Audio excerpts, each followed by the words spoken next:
My beautiful souls and beautiful friends, hello.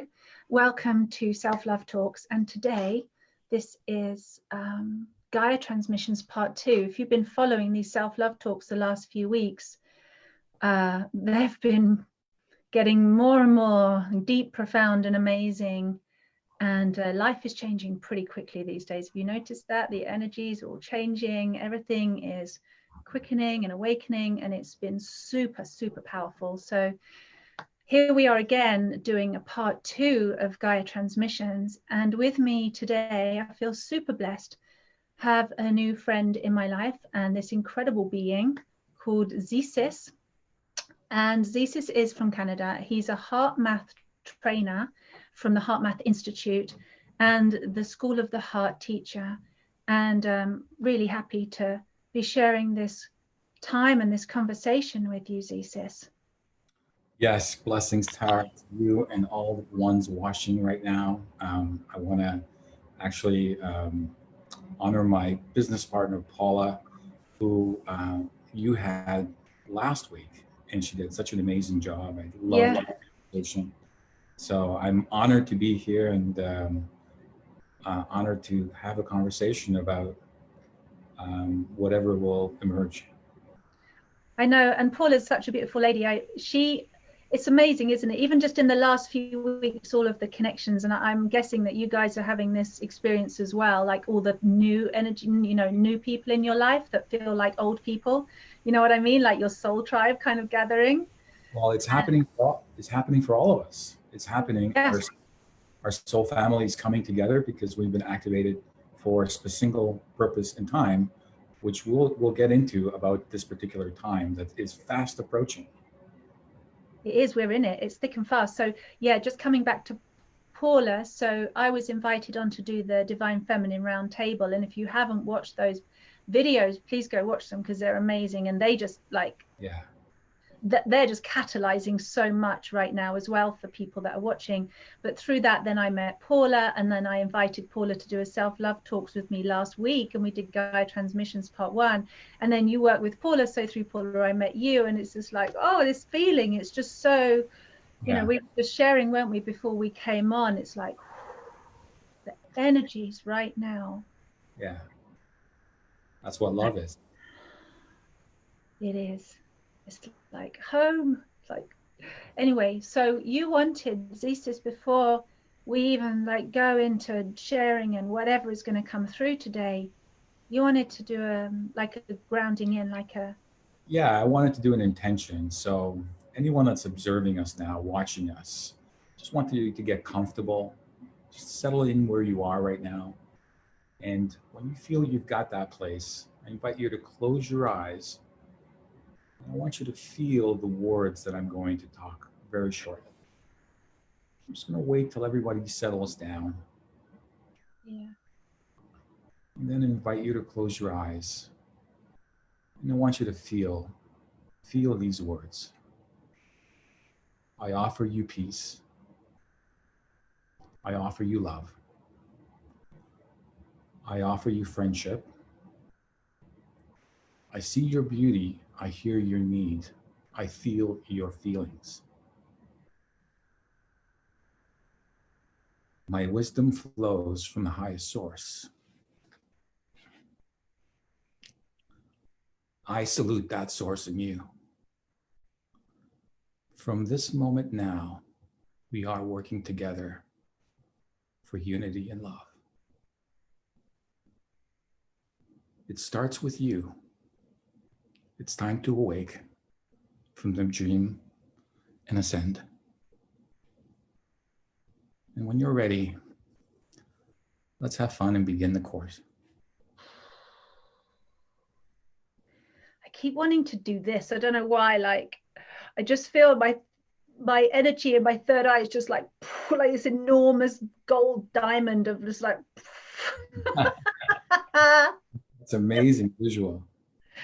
And my heart is just like, everything's just expanding so much, isn't it? It's like we were just saying, like yesterday. Yes. I was like, oh my goodness, that feeling of just gone, just blown apart, and all the emotions, just everything that's happening, all the different levels, just somehow feeling the exquisite of all of it, and just tears. Yesterday, it was like halfway through the day, that was it. I was on the sofa, just let the tears come, and I didn't really move from there. Well, I always say the tears are the homecoming. It's our way of coming home. And so, that's beautiful. Yeah, it is. And for some, as we begin to awake from a slumber, not know how to deal with these feelings, right? Because they're overwhelming. They can be overwhelming. Yeah. The overwhelming of love and compassion and kindness and support. And it is overwhelming. The world is... They mixed in with the grief as well. I think there's a grief and a sadness and a longing and a uncertainty. I think for a lot of people, the feelings are all mixed in together, It's a spectrum. And I think we vacillate, or we move from spectrum, from the lower spectrum of the fear, the desolation, the loneliness, the uncertainty. And then some of us are moving to the higher spectrum at times.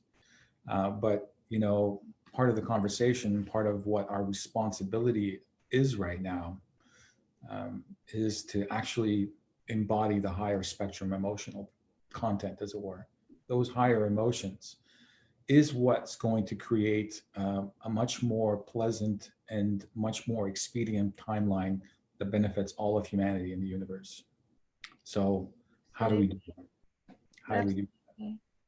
And the way that we've been talking about it as well is like when you give birth, when you birth in fear, everything kind of can start to spiral in the wrong direction, or in a painful direction.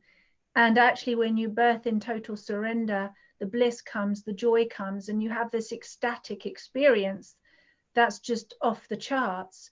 And so we can have that kind of awakening within us, right? We can get into the fear of what's happening and want to try and control everything and get overwhelmed that way. Right.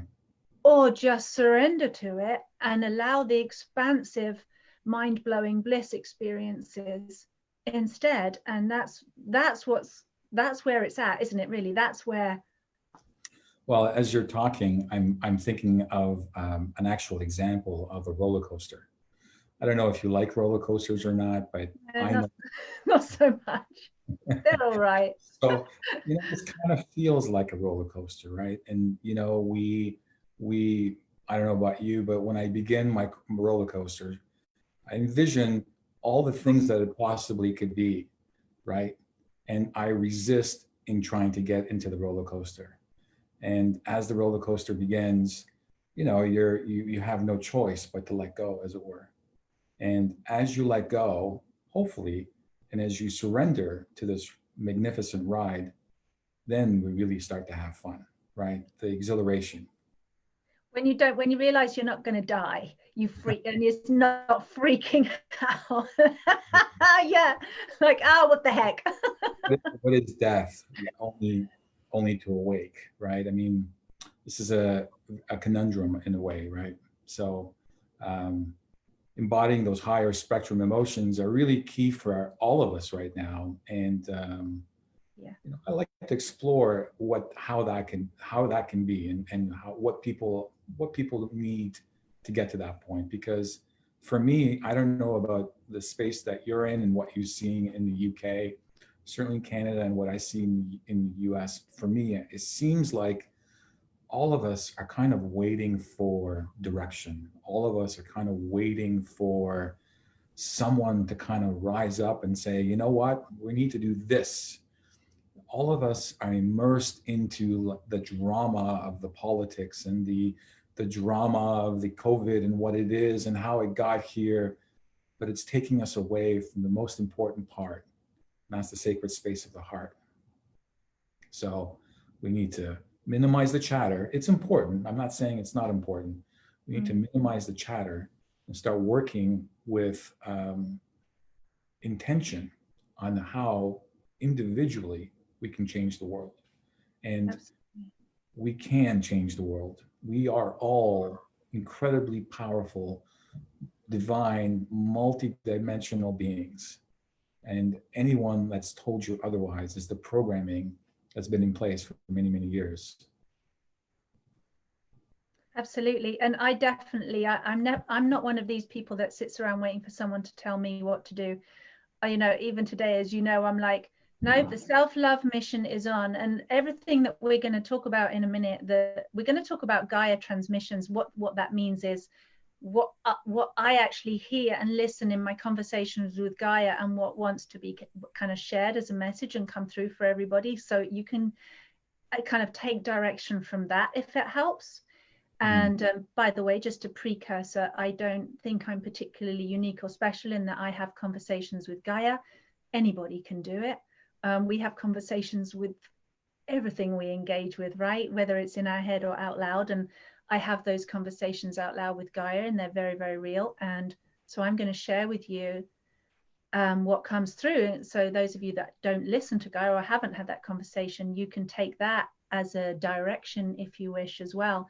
And how, you know, what Zesis is also going to share, we're going to talk about that, the story of Gaia as well, and like how what's happened in the past, or you know, how we got here, essentially our creation story, how we got here, the journey of Gaia herself as a being, as a conscious living beautiful being, and to where she is now in her journey, and how that involves us and where it takes us. Right. And what we can, how we can contribute, and how we can kind of go with that. So we're gonna talk about that, and it's, you know, we could be here for an hour, so get comfortable. You know, get your water. But ultimately as well, I just want to throw this in right at the beginning. This is all a journey of love. And if we are not including ourselves in that love, i.e. you haven't loved yourself in any way, shape or form, in any part of yourself, it will be showing up in your life right now, appearing as an external reality. And really what that is the aspect of your psyche appearing real for you in your life, so that you can integrate and harmonize and love that part of you that is showing up for you right now. So from that perspective, it is all about love and self-love. Like love is within you, right? So it's like love your immediate environment. If you're going to try and love anything else outside of your immediate environment, and you don't know what it is to love yourself, it's all going to go a little bit tits up. So this is all connected about the story of Gaia, but also you know, that direction. If you're wanting a direction, it's this way, it's towards you, like you were saying, Zesis. It's your heart is the direction. Don't be looking out there for direction, because you'll just get misled again, right? Isn't that how we got here in the first place, Zesis? Is misleading, misguidance? They're all distractions. All of us are looking for peace, happiness, joy, and all of us are suffering through the external distractions. It's only when you go deep within with the heart, and it's not a metaphor, it's an actual place. And I can describe to you with some of the heart math teachings, that some of the scientific studies, even some of the school of the heart meditations that I do. It's an actual physical place within the heart, and it's the point of singularity. It's the point where it becomes infinite. It's the place where you can find profound peace. And that's what I love everything about your program. I love you, me, because the first step is connect within, right? That's the most important part. The most important part. If you don't start there, where, you know, what? It's like, where have you been? Where are you going? Yeah, but again, there's been so much programming, so many distractions, so much information to sift through. And all of us are going, well, I don't know how to get to that point. You know, what do I need to do? You know, I talk to people, it's like, well, I don't know what that is. Because at first, it always is some sort of scientific data. Show me empirical evidence that it exists, and then I will do it, right? It's only when you're kind of coaxed along with the empirical science. And by the way, empirical science is relatively new as a discipline in the grand scheme of things. If you look at the Sumerian civilizations, and even the mythology of, if we go even further, the mythology of Atlantis and Lemuria and many other worlds before that, quite honestly, in my view, the science here is quite pale in comparison to the science that we had in the past. So we coax each other with science, and science is corrupted, has been corrupted, but Yes. yet we are coaxed with a science to be led to an experience. And this is why the distractions happen. This is why the fragmentation and splintering happens, because once you have that experience, you cannot deny it. And when you cannot deny it, you begin to get hungry and thirsty for more. Absolutely. So let's circle back round to that, because yeah, you're gonna, I know you have a lot to share on that, and I'd love to hear, because you are obviously, Heart Math Institute, I think, gets a lot of respect from a lot of people, because you do kind of bring in the science with the spirituality, and there's a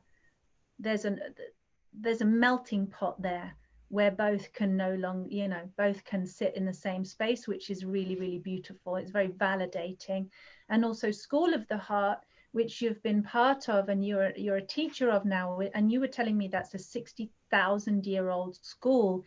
yeah. And I'm looking forward to hearing this story as well, this creation story of Gaia and the correction part, which Yeah, that's it's a long and complicated story, so I'm going to try to distill it to as best as I can down to its essential parts, so we can talk about and unpack what that means for us. just quickly before you do, can you share about the 60,000-year-old School of the Heart? Like, how is that possible?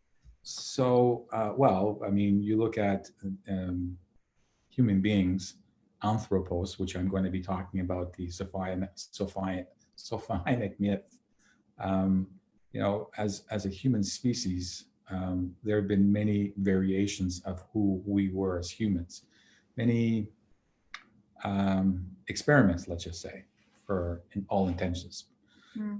So the latest creation, the Adamic race, which we are a part of, this race existed many, many, many years ago, and archaeology has started to uncover a time, like Göbekli Tepe, for example. Now they're saying that is 12,000, 15,000. There's contention within the actual scientific community, because the things that we have yet to uncover is going to tell us our magnificence as a human race that is much, much, much farther in time. We have a collective amnesia. We have a collective amnesia because there was a point in time within our collective history that was trauma, induced collective trauma. We can talk about that in a different subject, but through trauma, we've totally have forgotten everything regarding our past. There are remnants, and I ask all the people that are listening and viewing us, think about the time that you're going through a Facebook page or a YouTube video and you're seeing some of these quote unquote conspiracy theories. When you feel into that, is there a remembrance? Is there a guide that, for some of us anyways, that this sounds true, it sounds pure, when you put it into the measure of your heart? Does that make sense? No, completely, because the brain actually doesn't know the difference between truth and lies, and love and something that's not love. It just doesn't actually know. It can weigh and measure, but it doesn't know the truth, does it? It doesn't, and our heart, you can't lie to your own heart. The heart will always tell the truth. Well, from a scientific perspective, again, this has been proven empirically, the heart has 3 times the nerve vibrations going to the brain than the brain going to the heart. It has its own heart-brain complex, as it were, right? Yeah. So everything that starts from the unseen, and we can unpack that at some other time too. Yeah, that's another conversation. That is directed to the heart. The heart then directs it to the brain, and then it goes throughout the rest of the body. So when some of us experience this, gut feeling, my gut is telling me to do this, it's actually a delayed reaction from your heart going to your brain that's going to your heart, right? There's a shortcut. You could actually be in your heart, be in that moment, make that decision, and it's a much faster way to access truth, I think. Absolutely. It's the master intelligence in the body, because it's source intelligence, isn't it? As you're plugging directly into source infinite intelligence. It is. Like that, you know, where would you rather be? In a story that could be true or not true and is made up with loads of different versions according to various people, or just plug straight into the truth? Absolutely. I know which one I want. And that's the challenge for all of us, because well, before I get to that point, I want to also add how beautiful physical organ this heart is. You know, they've proven that, you know, the electrical signals are 100 times much stronger than the heart. The heart has a magnetic signal, an electromagnetic signal. Every time the heart pumps, you have an electrical signal. When you have an electrical signal, you have a magnetic sphere around you, or a magnetic. Did you just mean, can I take you back a couple of steps? Did you mean to say that the heart has magnetic signal than the brain, 100 times or 100 and something? Because you said, say it again, sorry. So the heart has an electrical signal that's 100 times higher than the brain. That's what I thought you were trying to say, yeah. And the magnetic signal is actually 500 times higher than the brain. So if we talk about manifestation and the power of attraction, law of attraction and magnetism, you know, just from that perspective, if you want to attract more things in your life, you would do it with your heart over your brain, right? It's 500 times more powerful. Well, yeah, and I mean, you know, there are many steps to manifestation, but really usually it begins to talk about envisioning, imagining what that is, creating the emotion of what that is, and then surrendering to what it will be. Right. Those are the three, in short. There's so much I've lost. Sorry, I just totally distracted you, because I know when I'm thinking or feeling about manifestation, I know I just go, this is what my heart longs for. This is what my heart tells me is true and real. And then it shows up. I kind of bypass a lot of the imagining part. That takes ages and it doesn't really work that well for me. I just go straight to the heart manifestation and it just works. Like, it's instant. Let me flip it another way though. And this may not hold true for you, but you know, part of the school of the heart and what I was getting to, in that there were no words. Everything was communicated through imagery. So I would hold an image, I would hold that image in my head, and then you would know what that image is. That's a much more powerful way of communicating, because it has so many other aspects of language that, of communication, let's say, that is problematic for words that can't have that sense, if that makes sense. It does. So go ahead. Also tell us how, so, because I'm still curious, 60,000-year-old school. How do you get to be a teacher of a 60,000-year-old school? Just apply. It just apply. It's a lineage. So you have to understand as well that the lineage of, you know, teachings have existed on this planet, and they're passed from generation to generation. You know, that's what the Egyptian mystery schools were. That's what the Elysian mystery schools were. That's what the pagan mystery schools were. There are many amazing quote unquote mystery schools, and they're called mystery schools because you have to endure the trials and tribulations of attaining enlightenment, as it were. Totally. Right. Absolutely. And so, because you were talking about Sumerian and Atlantean civilizations as going back maybe 12,000 years, and it's like, whoa, what happened before that? Did we even? Oh yeah, and it's a magnificent story, and you know, as the story unfolds and what this planet looked like, because it didn't look like it looked now. There were many other things, many other beings, many other plants. You know, the atmosphere was different. I mean, there were many other things existed beyond what they exist now.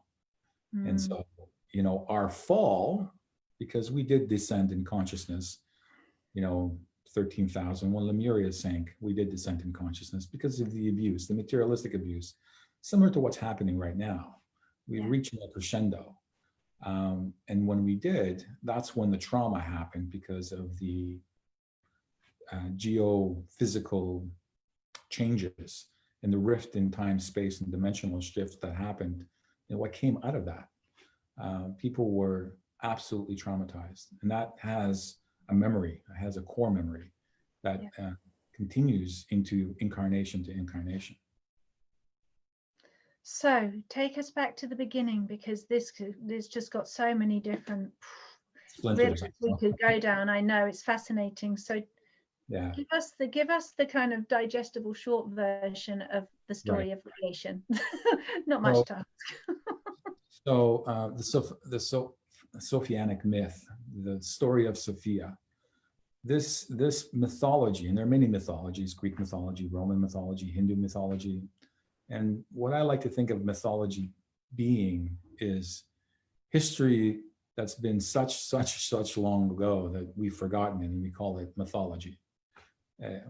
So that's my view of what mythology is. But this mythology is the story of Sophia, which was told in the Gnostic texts. And there are, the Gnostic texts, there are many Gnostic texts, and scientists, people, archaeologists are been piecing it together, as it were. And one of the main books is the Nag Hammadi. So really this Sophianic myth is coming out of the Nag Hammadi. By the way, anything that I'm telling you moving forward is from a book called Not in His Image by John Lamb Lash. And there are incredible YouTube videos that you can find that he does a much better job than I'm going to be doing here. I'm just distilling the core aspects of it, and anything that I'm taking, I really am taking and lifting from him, just so we're clear. We can put the link in afterwards so people can come back and, discover John Lamb Lash. Yeah. And he tells a story. The story is such a beautiful story of how Sophia was created. And the story begins in our galaxy, and as we know, we have many galaxies. So this is the story of our galaxies, and the story takes place in the galactic center, not in the four-limb reticular spiral of the galaxy, but rather in the center. And in the center exists this divine luminous light, this serpentine energy that is of great magnitude, and within that, this, they call it the pleroma, the fullness, as it were, for our galaxy. Within this pleroma exists these gods and goddesses, and they are polar, called aeons.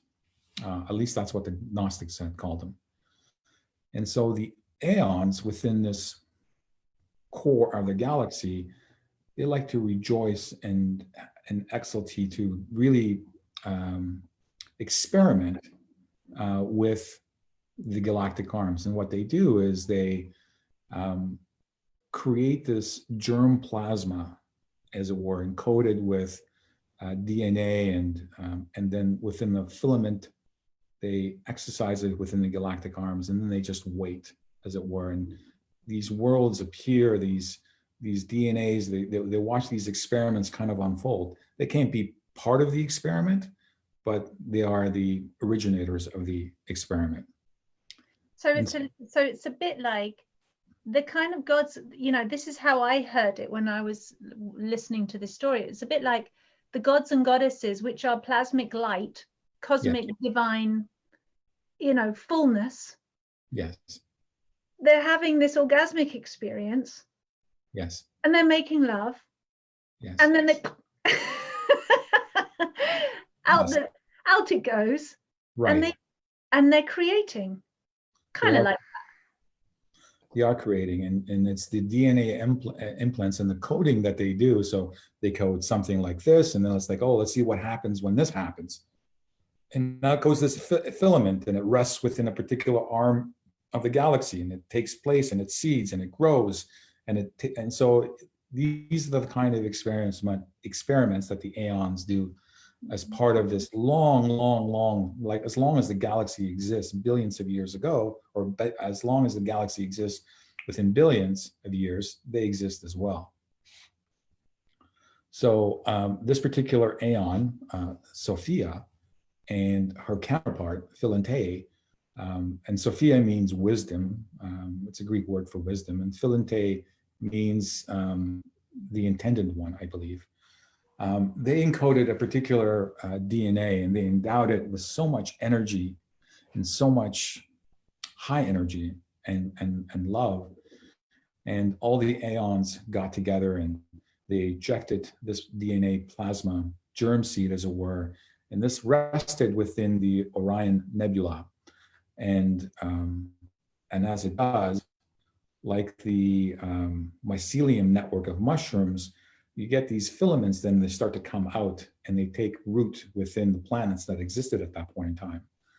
And what they've noticed, and what Sophia was noticing, is that the anthropos, which is human, their genetic, their blueprint that was created within the galactic core, what they noticed is that they endowed it with so much energy that they actually they couldn't handle it, and they destroyed themselves, as it were.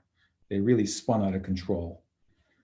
So Sophia was so withdrawn with that. She cared so deeply and passionate about this particular experiment, the anthropos, and there were 9 versions of this. And she thought about what she can do.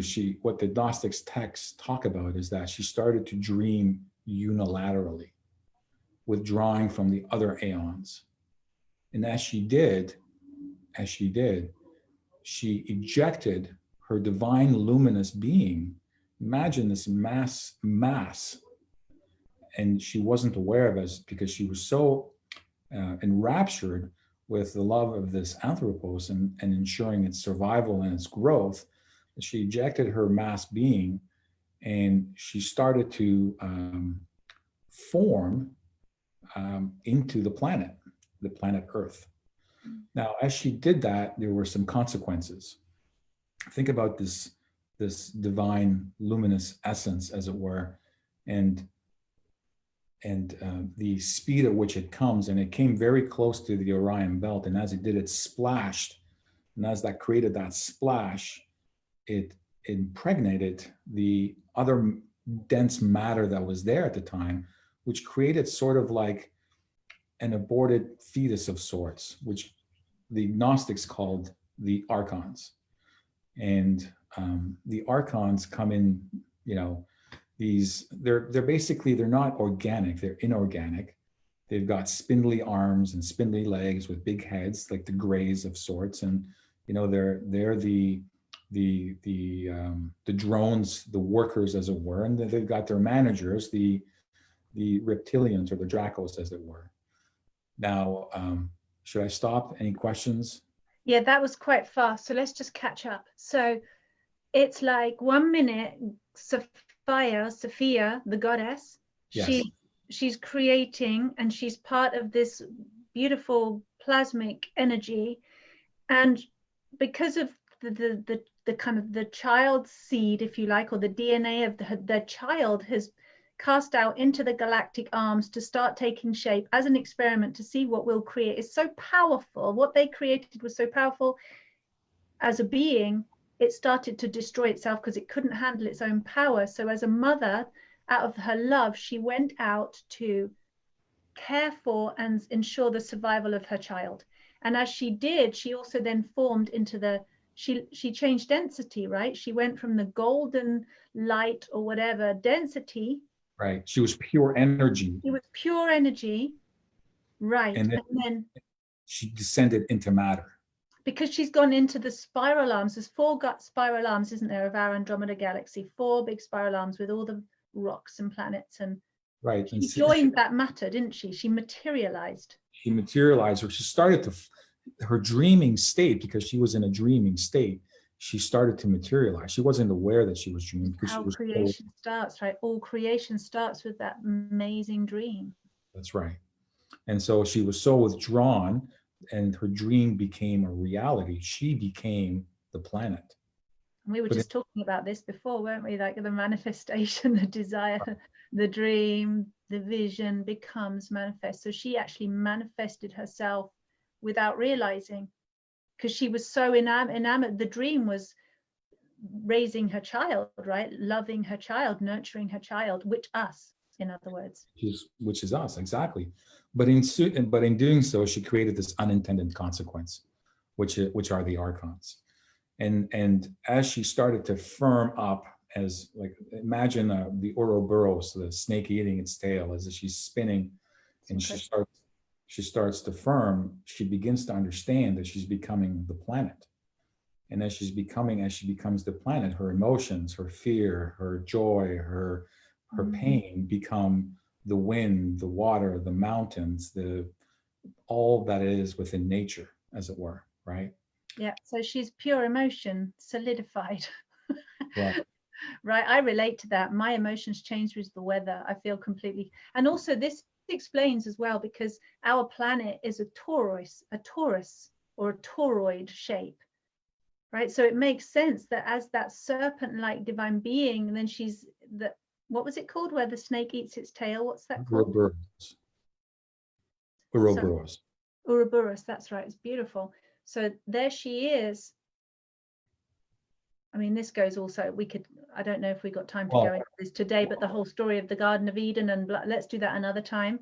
Well, the fun fact is that the planet does actually have a magnetic field or a toroidal shape. So our heart has a toroidal shape. Gaia has a toroidal shape. Everything in nature has a toroidal shape. It just Anything, does. Anything organic. Anything organic. Yeah, I agree. So, that. and if you don't know what a toroid is, go look it up, because it's, yeah. You just go look it up. Anyway.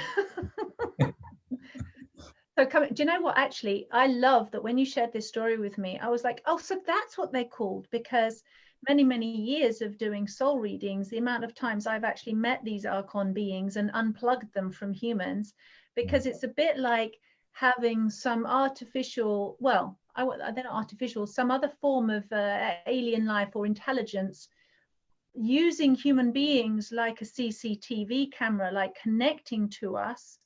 And they're essentially so jealous. They're like, you are more loved than I am. They're like the jealous sibling, you know, when they're like, well, you're the beautiful one. You're more loved by source. You're more loved by creation. And we're not loved and we're rejected. And so we're going to try and exist through you. And all this, you know, control and manipulation and weird stuff is going on in the human being. Well, this is the consequence, right? Think about that. Sophia and Philoton created this anthropos, us, within the galactic, and imbued it with this divine essence. But yet the archons were part of the outside. They were an unintended creation, right? And so they're the story about that. They're like, we're not loved. I'll go further in that as Sophia started to firm up, the archons, which were millions and billions of them, there was an infestation of them. And Sophia, it was like these wasps everywhere around. And so within the flash, she imbued her intelligence to self-direct them so she cannot be bothered, or they're not going to bother her. And they in turn created the planetary system within the galaxy. Again, this is a standalone cosmology within the Gnostic texts. Nothing outside of that. And I want to be clear about that. As they created this planetary system outside, and they can't see very well. The only way that they can see is through radio signals. And the radio signals can only go so far. So as Lord Archon views outside the galaxy, he can't see anything else. He says, well, I guess I created all this. There's nothing else. Well, let's see what we can do. And as they begin to focus their aim, they start seeing this beautiful blue and green planet. And within that sees the anthropos that's already taken root. And as you said earlier, become envious.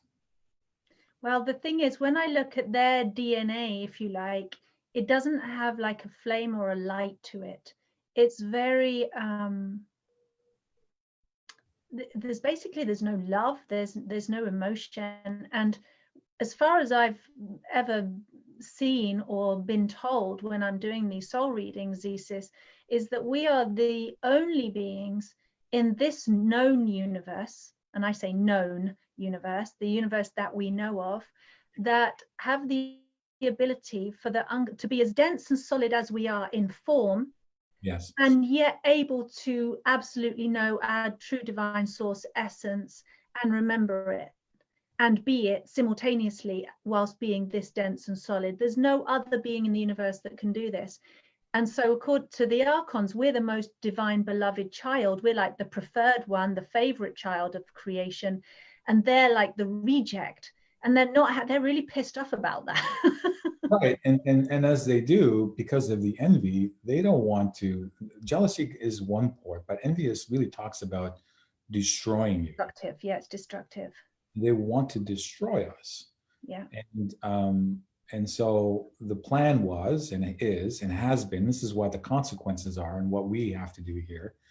You know, the implantation, as it were, the thoughts, as it were, the VR, our environment has become more and more synthetic and more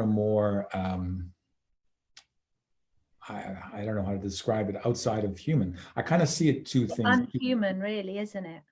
There's a race. The way I view it is, there's a race that's happening now, and it feels to me so imminent. It's the race to become more and more human, or to be synthesized into a machine of sorts. AI, it's human, it's new humanity versus AI kind of thing, isn't it? Well, and you're starting to see parts of that already. You know, it starts with our phones. Those phones become wearables, then they become implants, right? And then you're starting to see infusion with technology, with the human essence. It's not only that, though, it's the emotional content. So for us, we have characteristics that have imbued us, that Sophia has imbued with us, that are incredibly important. And there's two of those. The power of the imagination, so that we can understand and encompass her story, and the fact that we can interact with this planet, i.e. nature. So those are the two things that those two characteristics that they've imbued, Sophia has imbued within us. Connecting with Sophia empowers us, right? And I lost my thought there. It's all right. So you're saying we've been imbued with two things. So we were talking about the archons as well, and them being envious and wanting to destroy us, and they're being like, you know, that, well, when we connect with Gaia, Sophia, the mother, the divine, that energy that the planet is a solid version of, you know, solidified, manifest divinity, goddess, mother. When we connect with her as a natural relationship with mother to child, you know, a symbiotic mother relationship with the umbilical cord, you know, the sharing the heartbeat. You know, as children, we don't know ourselves as separate from our mothers, do we, until we get to a certain age, you know, and even our identities are still completely gelled with our mothers, even as adults, like we share the identity. So that relationship with the mother is paramount. And what you're saying is that's where we get our power, and we are given free will. We are given the ability to co-create and use our imaginations. Is that what I don't think you said free will. I think I threw that one in. No, but free will is part of that, though. And look what's happened steadily over the course of time. We've slowly been removed from nature, or interacting with nature. Most of us, let's say, as a generality, right? We've been more. I would say in the developed world, not so much in the undeveloped worlds, but definitely. Yeah, again, as a generality. The rise of technology and how it affects us, right?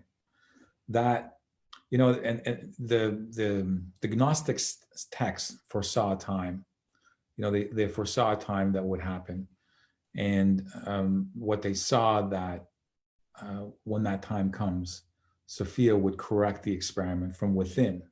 She would provide her children the power and knowledge to reach that ultimate mastery. So, that omen has started to take shape back in 2011. I don't know if you remember, or even past that, or past 2011. I remember here in Canada listening to these sounds that seemed like they were ghostly of sorts. It seemed like ships in distress. It seemed like ice cracking, or it seemed like that or heard that to me. And there were many people that have YouTube videos that kind of don't understand what these sounds were. I don't remember that at all. Okay. I remember 2011 being highly stressful, though. I was really. Well, that's where the second part of that is that we moved into feminine energy in 2012. So all that involved with that was also very. Listen, ever since 2012, it's been escalating as far as energy goes to a culmination point. Now, in 2011, I'd been doing a lot of soul readings and getting all this information from Gaia, and she was showing me what was happening to her and what was about to happen to her. And I couldn't relate to normal life after that. I literally sat on my sofa for at least a month and just cried every day because I could not relate to life on the planet the way it looked back in 2011. And the priorities of just getting the kids to school and paying the bills and doing your taxes, compared to what Gaia was showing me was actually happening on a bigger scale. And the gap was too big for me to fathom. And I just was like, I can't deal with this. I just can't. Like, I wanted, what world to live in when so much was going on. So, yeah, but I don't remember those sounds. I don't remember them. So that's Gaia now being releasing within this template of the planetary system. And actually, I'm going to read something that the Gnostic text had talked about. And when the culmination, you're enjoying this, by the way, all guys that are watching this, like, this is far out. There's, it gets better as well. It's not conventional, for sure. And so when the culmination of their worst, and there being the archons, they've done everything possible to humanity, i.e. virtual reality, simulation, telepathic mind control, implementation of ideas to destroy humanity. The luminous child would rise up and destroy the archons. And so this is the intention moving forward. This is where we are right now. That's in the Gnostic text that you just read that from. Yeah, in the Nag Hammadi specifically.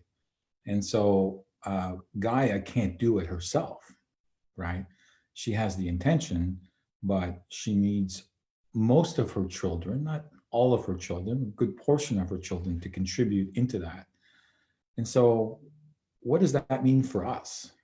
Because again, at the very beginning of this conversation, I was saying to you, everyone's kind of sitting back and waiting for direction, when it starts with you. It starts with each and one of us. The moment that we can empower the 7 characteristics of the heart: joy, love, peace, trust, harmony, reverence to God, and I'm missing one. I can't remember the other one, but joy, love, peace, trust, harmony, beauty. When we can encompass the 7 aspects, the 7 characteristics of the heart, and be in that space, we're actually raising our frequency, and in doing so, connecting with Gaia, and connecting and shifting consciousness as well. This is what the Heart Math Institute calls coherence. Makes sense. Yeah. So that story itself, when I first heard it, it was absolutely spectacular and such a beauty, because it's a cosmology within itself. It does nothing else is related. The Gnostics believe that everything else is a distortion by the archons. It's really quite a simple story. This is the story. The Gaia Sophia transcends and takes her children to a new and I forgot to mention, when she envisioned her children and as they were thriving, she envisioned the sun, the moon, and Gaia, the earth. And as we ascend, those three aspects of the tertiary aspects of the planetary systems would transcend as well. You know what, that makes total sense to me. Can I share something? I mean, I know that there's more to this story that you want to share as well, so we'll come back. But I'm actually done. So oh, are you? I feel like you've got way more, way more story. Anyway, you know, this for me is such a beautiful kind of a validation. I didn't need it validating, but the fact that then kind of you've shared this story and you shared the John Lamb Lash video with me that goes into this story in much more detail, and even just the way that you've expressed it today is such a beautiful validation, because it really matches my own personal experience. Right. You know, and a lot of people don't believe things that I say, and it doesn't matter if you are one of those people that doesn't believe me, but from my own experience, I've had a very visceral memory of feeling to be in like an energy that has consciousness, and it's a tangible energy. It's not just a waft of gas in the universe, or you know, or even that's tangible. But you know what I mean, it wasn't just a voice in the void. It was this tangible, I can feel it in my body when I remember it. I mean, plasma, I suppose, is a good way of saying it, or just energy, an energy body. And there's a consciousness there, and it doesn't feel like a Tara consciousness of who I am now, but this feeling of we are dreaming this Mother Earth, this Gaia, this beautiful planet, so that we can materialize ourselves, or myself, to be physical and dense. So it, you know, the way that the Gnostics tell the story, it's like almost accidental that Sophia starts to manifest herself away from the galactic center and into form. But from my memory of it, it was very much intentional. It was, I want to create, or we want to create ourselves to be as physically dense or seemingly opposite to that which we actually are. And I say seemingly because it's not real. There isn't. It's to be in relationship with oneself. It's to say, how can I manifest myself? And it's to fall in love with the creation itself, to fall in love with the very act of dreaming and creation, and to fall in love with manifesting something that seems like the exact opposite to that which we are, this energy, and then to manifest this consciousness, this unified consciousness, into physical form, and then for that physical form to realize itself and make its way back to the original source of creation. Exactly. Right. So that's a visceral memory that I have.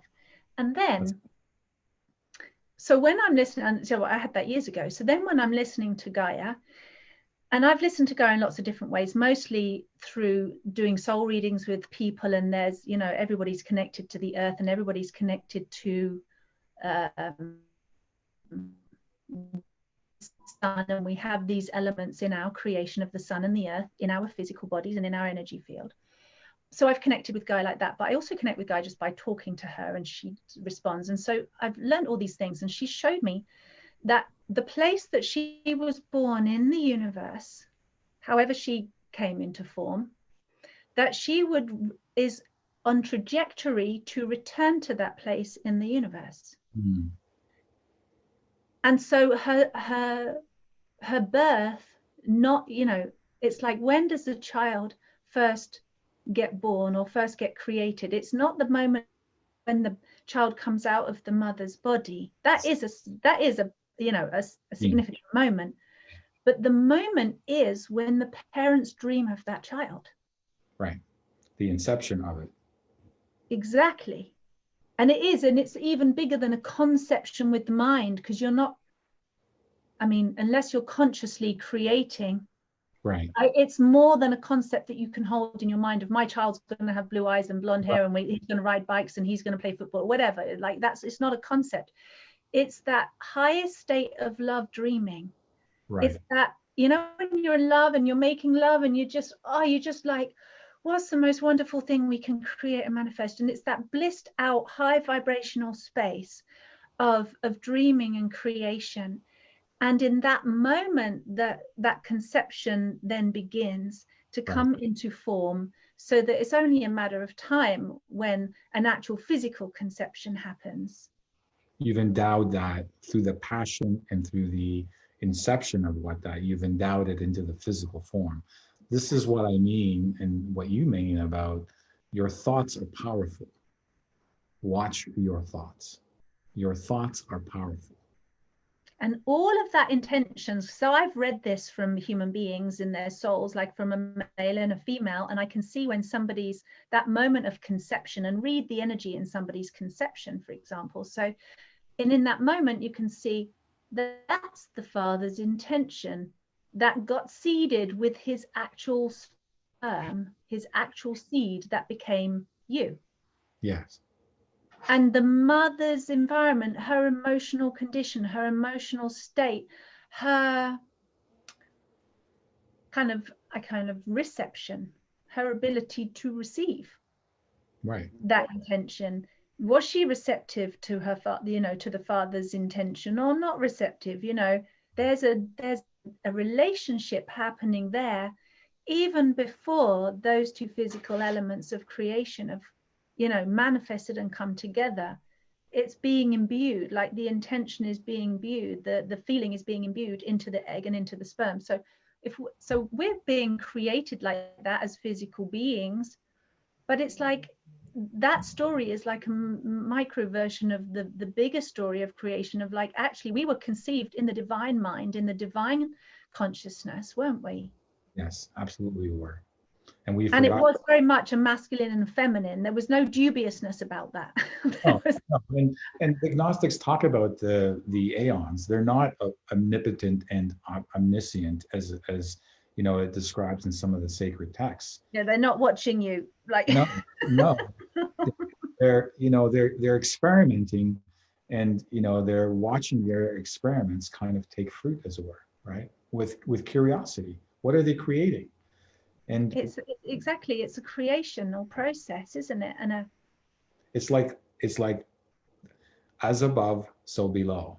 As the cosmic laws come, we create those within our presence as well. You talked about, we create every single day. We've taken for granted that we create every single day. The moment that you have a visual thought, actually, for me anyways, and I'm not sure if it's true for everyone else, you can't have a thought without an image. Images are what starts everything. Without the image, there is no thought. For me anyways, and again, I'm not sure if it holds true for everything, but through that image, you're imbuing that into manifestation. The problem arises, manifestation doesn't occur. It's like it's a loop. You keep thinking about it. You keep imagining it. It's like me writing you a letter, Tara, and all of a sudden I keep writing this letter, and I've got it, I've sealed it, and I'm going to put it into the post office. Oh, I haven't taken it. I missed something. Oh, let me put it back again. And that letter never really goes. You have to let go of the letter in order for whatever that intention is to bloom. The how part of creation to unfold, right? The anomaly, the unknown, the mystery. No, it's true. But I feel like, so in creation, for me, even before, an imagery is super important. That's the moment it starts to come into form, is the image. But there's creativity and creation beyond even the form. It's where it's still in absolute formlessness, where there is no image. Maybe there's just light that hasn't yet formed into a density of an image. And in that light, there is just absolute beingness. And for me, there's bliss. I was in that state when I was giving birth to my first child, I have to say. I completely went into the light. There was no body, there was no breathing, there was no Tara. Right. There was just this light and this absolutely blissed out ecstatic beingness, like so blissed out that it's almost neutral. Do you know what I mean? It's like it's flatline gone. Yeah. Well, isn't the experiences right now of ayahuasca similar in many ways? The fact that people kind of dissolve into this formless light, as it were, with all these images. They're vomiting into a bucket and they're in a They're literally falling apart. No, I'm kidding. But all I'm trying to say in that is when you actually dissolve, whether it's through meditation, because meditation actually does that as well, deep meditation. Yeah. Whether the experience, and I think the plant medicine part of that is for people in the physical that have been so grounded in the physical to understand that there is a reality beyond the form, and because once they see that, everything dissolves. You can't go back to that anymore. Absolutely. And they have what they call an ego death, right? Exactly. Well, what they thought they were has to completely dismantle for them to, but and that's what's happening now, isn't it? It really is an ego death. Like what you said, okay, linking this back to the archons and back to the AI and back to everything that, technical intelligence, artificial intelligence, alien intelligence, if you like, even, something that is not actually human, is not unconditional love based, doesn't have that essence of divine source creation and, and the ability to know itself. It's like absence. It's absent of that. It's something else. It's the artificial, right? And here's the artificial that absolutely loves linking in with our little ego chip that we have in our little brain that says, I am separate. I am, who created me? Well, I must be the creator. I must be the boss, and it can get those two things. It's almost like a manifest version of our own ego, right? Or maybe it's an implant from those archons that's in our ego, in our minds. Absolutely, there are many variations of that, but the way around we want to look at it, really. Well, and that's really what it takes. It takes courage then to go within, to connect within yourself as the first step of your program. It takes a lot of courage to do that, because knowing that you're going to connect with yourself means that you can't go back on that journey. You've started that path, right? And as difficult, and it typically is, I'm not going to make any bones about it, paths are difficult for a reason, right? They're transformations. I don't want to use the pupae into the butterfly. There's a much more beautiful metamorphosis, and that is the dragonfly. If people don't know the metamorphosis of the dragonfly, it's one of my favorite, because as a small water being, it devours everything. It is the prime of its ecosystem, as it were. It just all of a sudden, a gene turns on, and that gene grabs onto a branch, and that branch then becomes this pupae, as it were. And you mean underwater? No, above. It's in the water, and then this gene turns on at a particular point in time. It actually descends into a limb of a gene. You mean a particle of its genetics? Correct. From a dragonfly's body, which is not a dragonfly yet. It's living in the water. Exactly. It lives in the water. It's genetic composition. That's gene turns on and says, okay, we're going to become something more than what we are right now. And then it finds a branch. There's a pupae of sorts.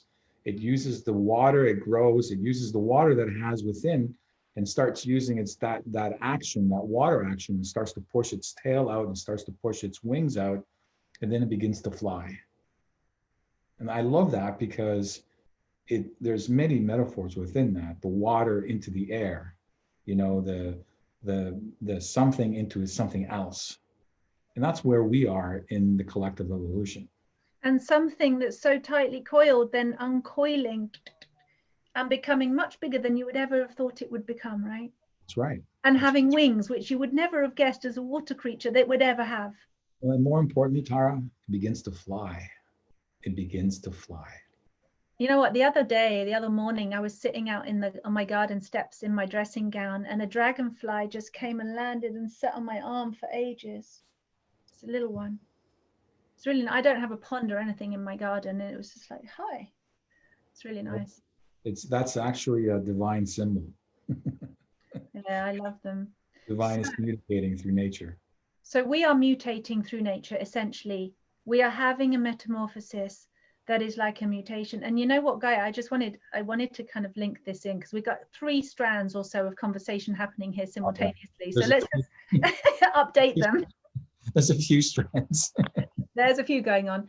So when Gaia was saying to me about herself, her as a body, as a planet, as a conscious living being, you know, beautiful being, breathing being, that she is going back to the same point in the universe where she was first created, and then going back to that divine conception moment, right, that we were talking about. Yeah. That she's going back there to the place where she was first created. And when I saw that, and she's showing me what this looks like, and I'm getting this information through, you know, my human sensory ability, which is vision and feeling, and, you know, as much as I can accurately kind of understand what she's trying to tell me, I could see in the sky, well, what looks like a sky. I mean, it's really hard to kind of say, Right. but I was seeing 2 suns.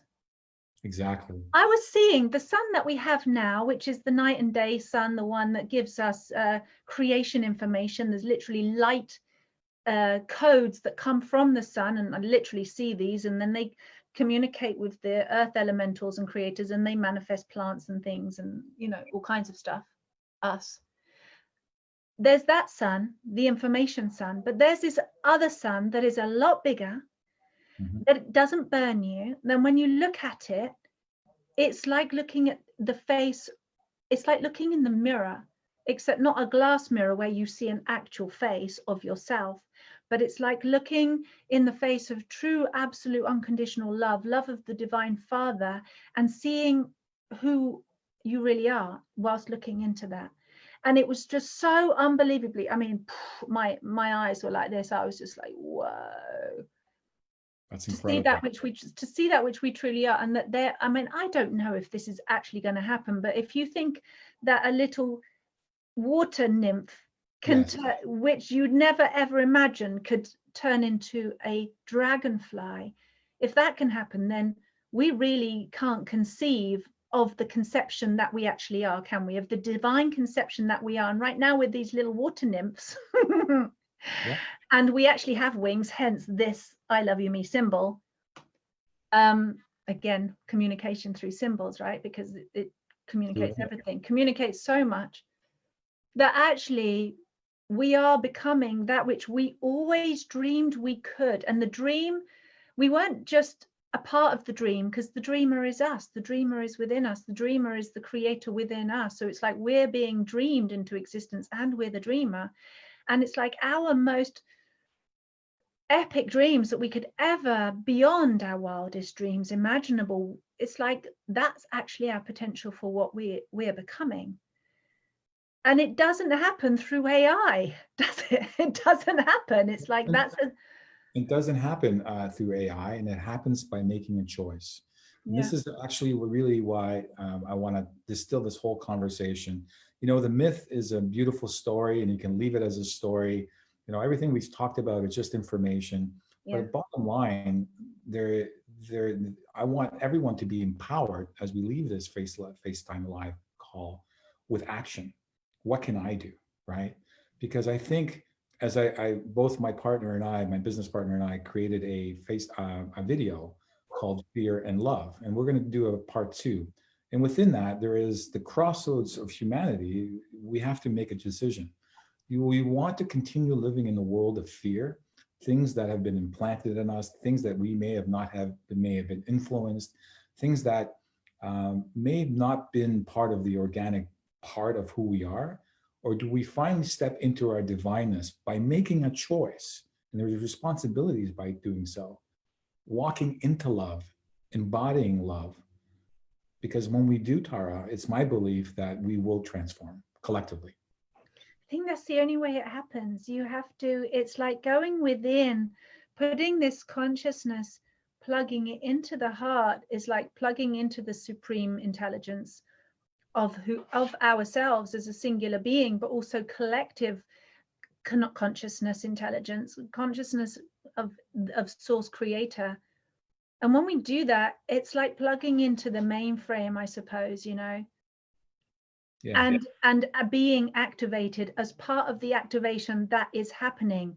And because we've been given free will, we can be the tyrant child who says, nah, I don't want to do that. I don't believe in that. That's all rubbish. You're just crazy or whatever, you know, maybe you're just dreaming. That's okay.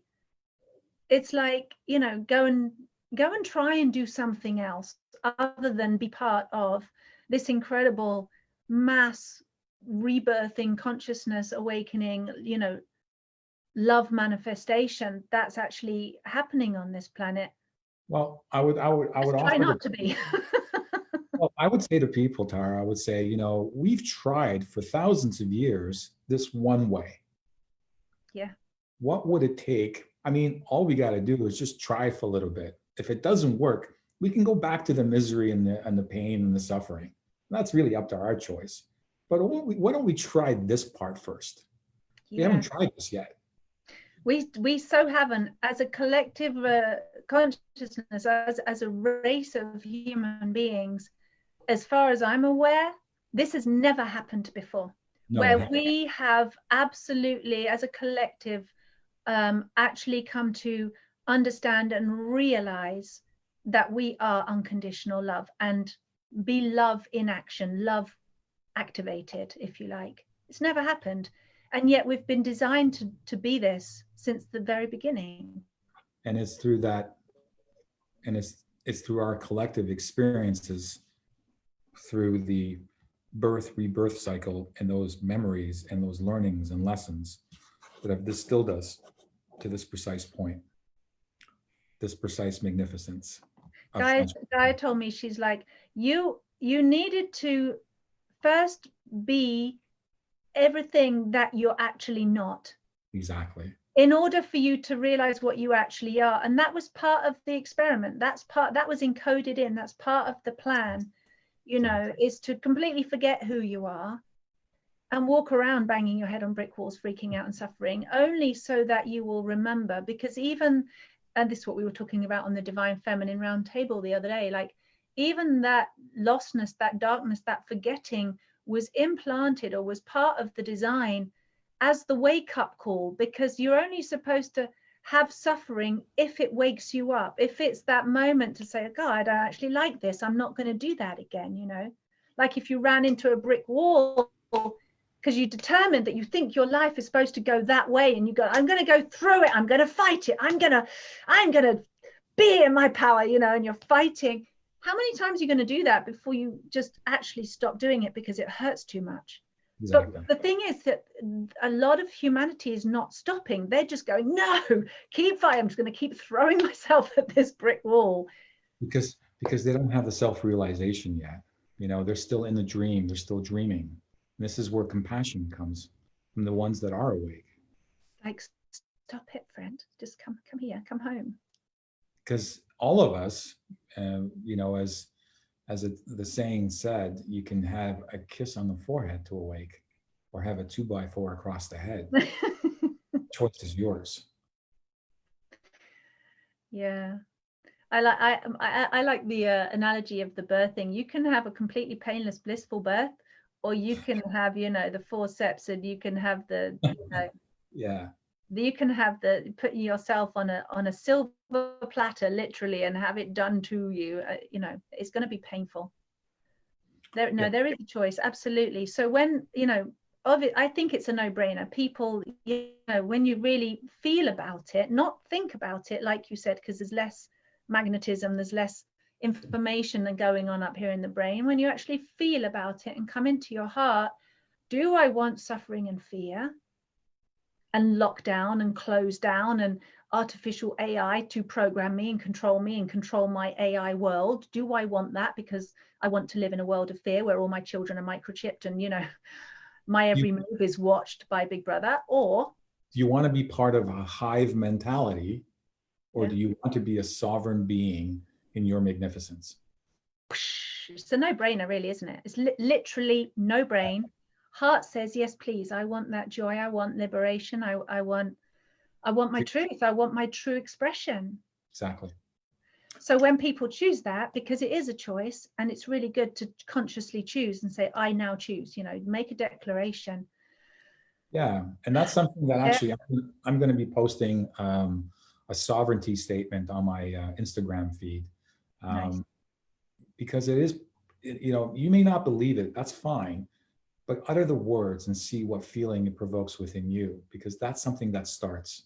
You know, it's that like dragonfly gene expression all of a sudden. You know, it could be a word, it could be an action, it could be a smell. You don't know what that will provoke. The important part, our part, is to do, not to sit back. It's to do. Yeah, It's it's a to get be that. involved. It's to be that expression of love.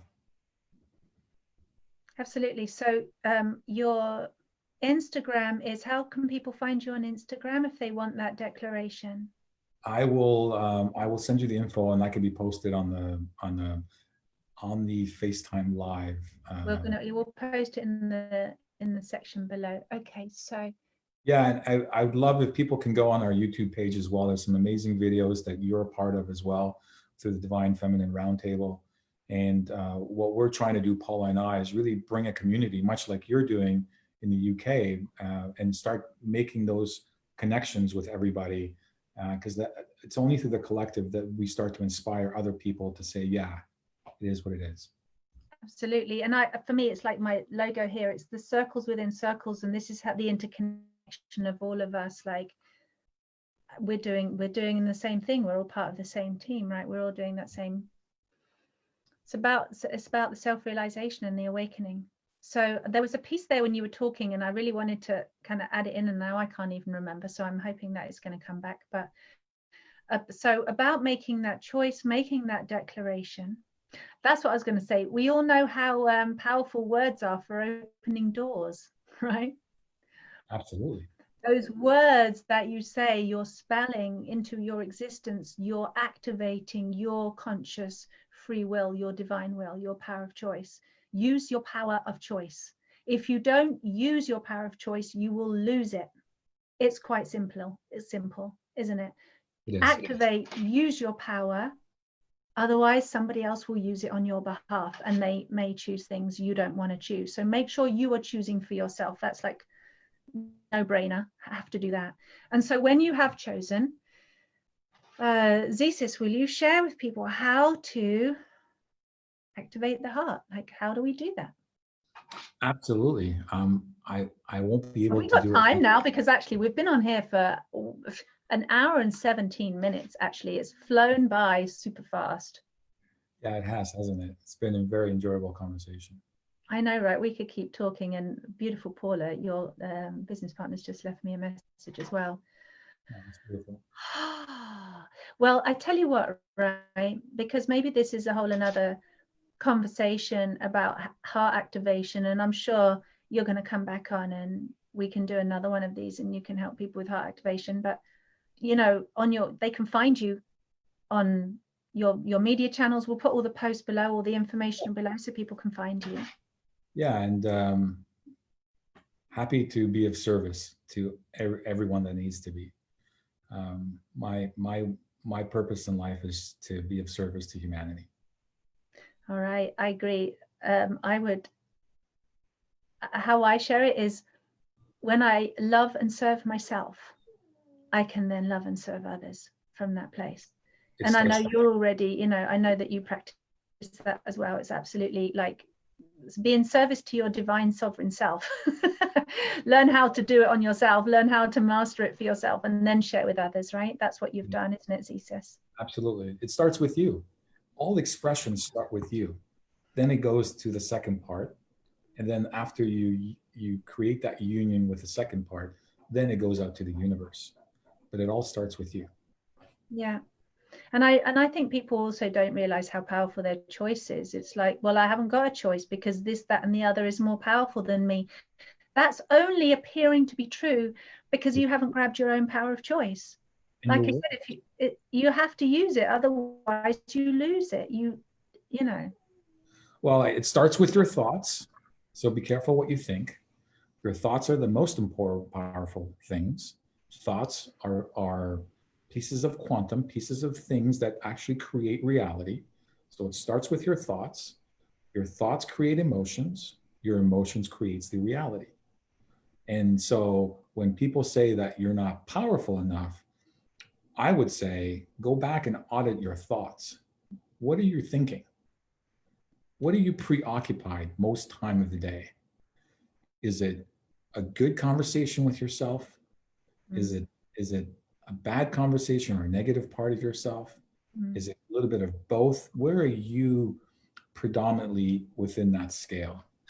Absolutely. And that's what the I Love You Me method does, by the way. It's a self-love conversation, and it will undo your conditioned non-self-loving conversations and all the conditioning that's got in there, and give you the very simple steps to unravel all of that and come back to truth, come back to your true self. So that is still free on my website, taraloveperry.com. You can still go and get the entire book, this entire book.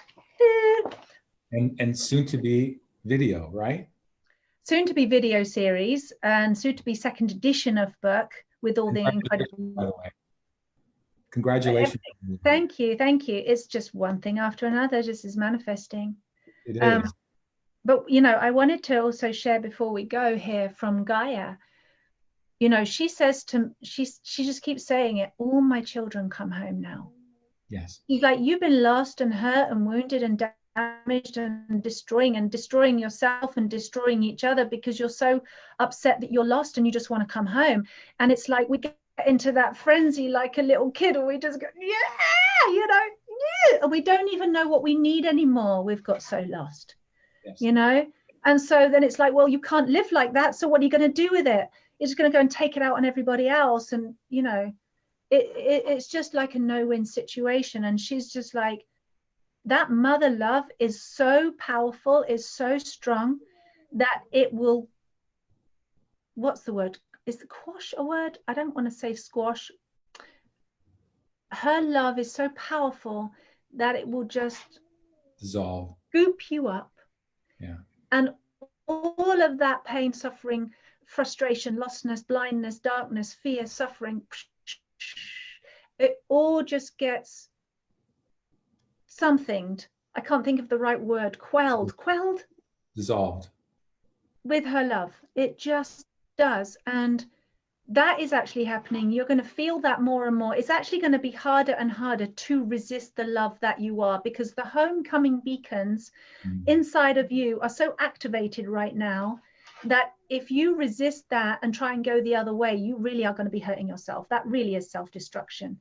That shutting out your own intelligence systems is madness. Okay, so those signals, those homecoming beacons within you are getting so activated that it's only a matter of time before you actually have to go with the wave. And there is a wave happening, a wave of awakening, a wave of consciousness, a wave of the birthing waters breaking all over the planet as Gaia births herself. And she's journeying, she's traveling so fast through the universe. We might not see this because we're on it, we're too in it to see. Yes. But our consciousness is going through so many downloading of old information and uploading of new information, such a rapid scale that we actually shouldn't try and keep up with it and try and stay conscious of every little thing that's going on up here. It's like we need to actually soften and go into chilled state, right? Go into meditation, go into wandering in nature, go into daydreaming state, because your psyche is so busy right now. Yours a highway of psychic highway is having an intense experience of releasing the old programming and uploading the new paradigm, and then integrating all that emotionally, physically. This is why we see, the emotional state, the heaviness sometimes. I know within my life, some of the stuff that's come down through me, I'm like, whoa, it takes some time to integrate everything. You might need to lie in bed for 3 days, or just lie out in the sun, in nature for a time, hug a tree to help it anchor. It's literally that's a lot of people are feeling really tired, and their normal rhythms of sleeping are completely off. And I would say just go with your body. Don't judge yourself. Don't think, oh, I should, could, would. Just go with it. Listen to your body intelligence. Let the mother birth you, and you simultaneously assist her in her birthing of you. Like, don't be the baby in the birth canal that's kicking and fighting and trying to go back up the other way. You know, it's like that. Right. It's nobody wants that. That's a dangerous outcome. So just and when you have that disconnect, it's really important to be in nature and allow nature to remove the negativity, the toxins, whatever that is, because Gaia does work through nature. You know, it happens so easily, doesn't it? Do you lie on the floor? I put my belly on my forehead on the ground sometimes and just I connect. I usually walk barefoot wherever I am. Number one, and number two, I've got a forest behind me, and it's one of my pleasures because, you know, all the trees, it's like a really small community. It's like a community of trees that talk to each other and talk to me as I go, and it's just connecting in such a beautiful way. So that really helps integrates the codes that are coming through from the galactic center. That's what I'm also feeling, you know, the galactic center, the home base, the homing beacon for Gaia to get back home as much as for us. You know, if you're following along the Gnostic story there. Yeah. For me, that's very real, actually. And it's great that it's written in a book, but it's actually like we are in this. We might not see it from that perspective of where we are right now, but it's happening. We're moving through our solar system at a huge speed. Psychic information on that highway is intense. What's happening in our physical body is like what that little water nymph is happening as it turns into, you know, and we are mostly water. We are like little water nymphs, aren't we? You know, developing, you know, activating these new DNA codes that have always been within us. And here they are now activating because the timing is right. And we are literally becoming something that we've never been before. Well, and science has proven that a lot of, what do we have? A lot of junk DNA. Scientists don't know why I think it's only like 20, 15% of the DNA that's been activated. Yeah. Imagine when all of the DNA is activated. And this is really what's starting to happen as new codes from the sun come in. Yes, absolutely. It's all planned. That, you know, when I ask Gaia, you know, what to do, she's like, we got this. It's all planned. Just go with the plan. Just love yourself. And she told me that the other day. She was like, I love myself enough to say, enough of being so far from my home, enough from being so out of integrity with who I really am. I love myself enough and I'm coming back into integrity now. And it's like, I've loved you enough, my children, to give you this time of experiencing and experimenting with who you are and what you think you are and what you're not and everything. And it's like, you've had your destruction time, you've had your play time, and now I love myself enough. I'm going to go back to the integrity of who I actually am. I'm going home and you're all coming with me. So, you know, get on board. Yeah, and I think it's really important, Tara, as we move forward, because there are going to be substantial changes within our environment, within the world. Suspend disbelief in what you see, feel, hear, and touch. Try to get to a place of neutrality where there is no emotion per se. That's the best way you can have and tap into your heart, as it were. And most of all, compassion, kindness, support for each other. You know, if you see someone that is hurting or somebody that needs help, lend a hand. That's what we're here for. Collectively, through those actions, this is how we overcome and ascend. I think that's absolutely beautiful. I love what you just said there. Yeah. Suspend. Say it again. Suspend. Suspend what you see within the reality in front of you, because it is going to be horrible. You know, the truth is going to prevail finally. And when it does, whatever the truth is for each and every one of us, it's going to be horrible. It will elicit reactions. It'll be within that emotional, suspend disbelief. Just move yourself into a place of neutrality. No matter how horrible the news may be in that neutral state, because only then can you tap into the divine truth and what needs to happen after that point, right? Because it can be very emotionally as well as mentally disempowering, can't it? We're getting sucked into the drama that is presenting to actually like to suck your power. Well, and that's what the archons do, right? It's getting into the point of getting into anger, disgust, fear, disempowerment. And that keep is fighting one another. You know, right. I'm even seeing like people that are, you know, supposed to be or class themselves as very spiritual, just totally slagging somebody else off for their opinion. And it's like, guys, come on. It's a splintering and a fragmentation I really don't understand, because everyone has a point of view, and what is the saying? There's 8 billion people on this planet, and 8 billion or each one must have his perspective on that. So be tolerant, be supportive. It's not about you, it's about us all together, you know. Where we go one, we go all, right? It's all of us. Where we go one, we go all, indeed. Yes.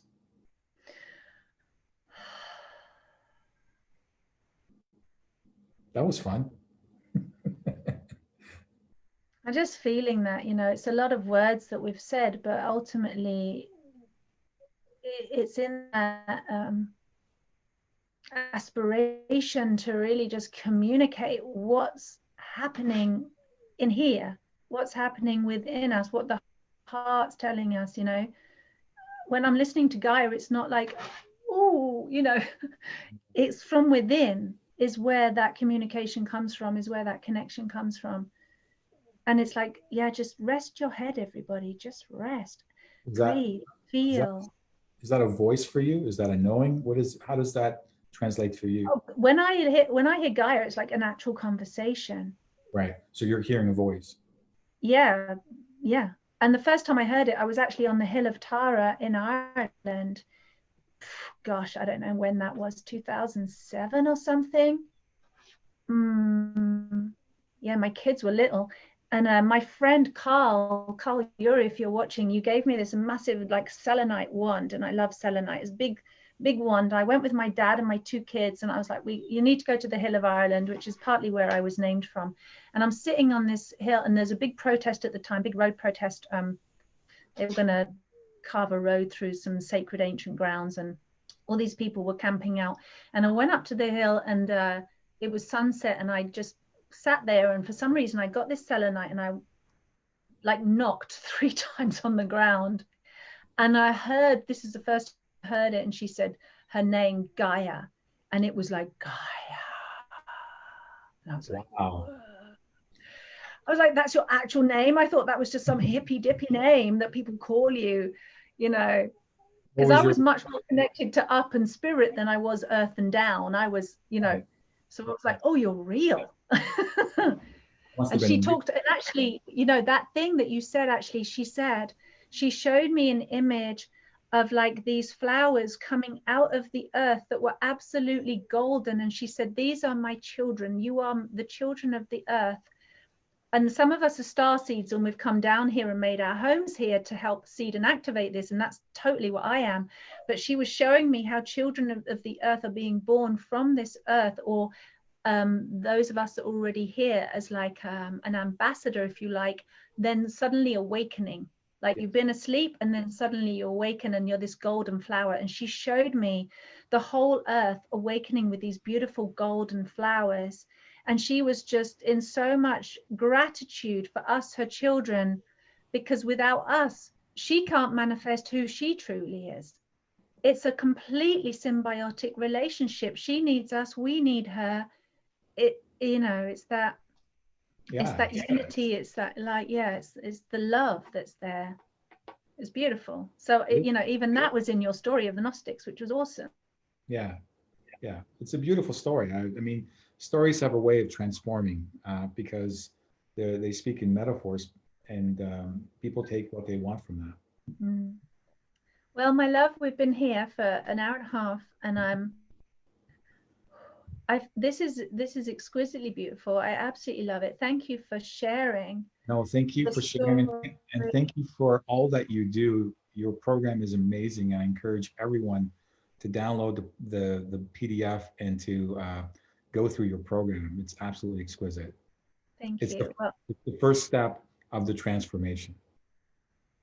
Well, you're going to be involved in that. You know, you're going to help me, I think, with some things and on the self-love evolution mission, the self-love, let's all go home. I would be more than happy to help.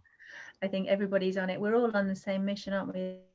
The mission of love. That's it. That's it. The mission is love. The mission is love, indeed. Fantastic. All right, beautiful souls. Thank you so much for sharing this time with us, for watching. Please put your comments below. I do try and get back to everybody's comments, and I'm sure Zesis will do the same thing, and connect, and see you next time for more how-tos, please, Zesis, how to get into that heart. And I know you've got some amazing meditations to share as well. Yeah, I'd love to go through some heart meditations for some people, the cleansing, healing. I mean, we'll talk about it, and maybe I can take you through one and provide some commentary and move forward. Yeah, love to. Yeah, let's do that. Let's do that on another one. But also, people, you can go to Zesis, you can go and have those one-to-one heart, meditations with Zesis. And I'm very lucky. I'm getting mine on Saturday, so I'm I look forward to that. And for me, it's just, people, please make a choice. The choice, that's what needs to happen right now. And you'll begin to understand, as more people make choices, our reality is going to change. Don't wait for anybody. Make the choice now. It's super fun. Oh my God, it's the best thing ever. So I love you. Thank you for being here. Thank you for being here, Zesis. And guys, I'll see you soon. Later, love.